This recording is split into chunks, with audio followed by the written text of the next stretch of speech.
এটা ফাগুন, এই ফাগুন বুলি ক'লে যিটো এটা শুকান ঋতু, এই শুকানৰ মাজতো কিন্তু যে এই মানে গছপাতবিলাকত যেতিয়া এতিয়া শীত মানে পাতবিলাক, পুৰণি পাতবিলাক সৰিবলৈ আৰম্ভ কৰিব, লাহে লাহে নতুন পাতৰ অংকুৰণৰ এটা মানে পথ মুকলি হ'ব।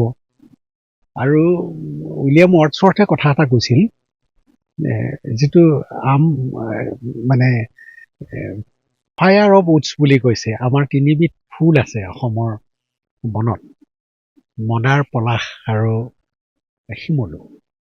তিনিওবিধৰে ৰঙচুৱা, আৰু মানে এইখিনি সময়ত অলপ দিনৰ ভিতৰতে এইবোৰ ফুলিবলৈ আৰম্ভ কৰিব, আৰু আৰম্ভ কৰি গোটেই অৰণ্য এনেকুৱা ৰঙচুৱা কৰিব যে সঁচাই যেন অৰণ্যত জুই জ্বলিছে, এনেকুৱা ধৰণৰ এটা অনুভৱ হ'ব।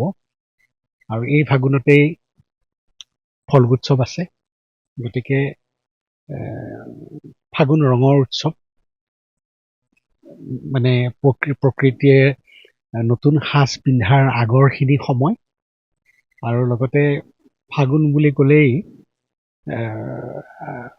ফাগুনৰ বতাহো এটা চাবলগীয়া বিষয়, যে এইখিনি সময়ত মানে ফাগুনৰ এটা মানে বতাহৰ যিটো সোঁত, এই সোঁতে এটা নতুন আমেজ আনি দিয়ে।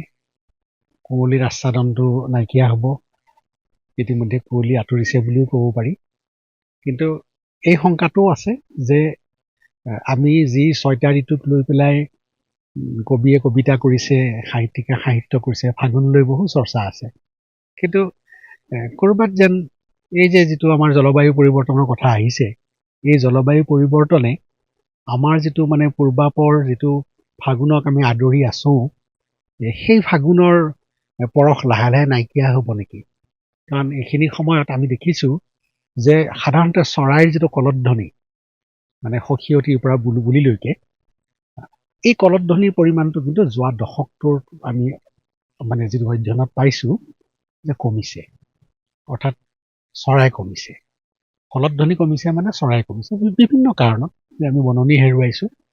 আৰু প্ৰকৃতিৰ ওপৰত আঘাত অহাৰ লগে লগেই এই ঋতুবিলাকৰ যিটো বৰ্ণন, ঋতুবিলাকৰ প্ৰতি যিটো ঋতু মানে ববীয়া যিবিলাক অনুভূতি, সেই অনুভূতিবিলাকৰো পৰিৱৰ্তন হয়। কাৰণ আমি প্ৰকৃতি যদি ভালকৈ নাথাকে, প্ৰকৃতি যদি সুৰক্ষিত নাথাকে, তেতিয়া কিন্তু যিটো 6টা ঋতুৰ আমি যিটো আমেজ, সেই আমেজটো কিন্তু আমি পাব নোৱাৰোঁ।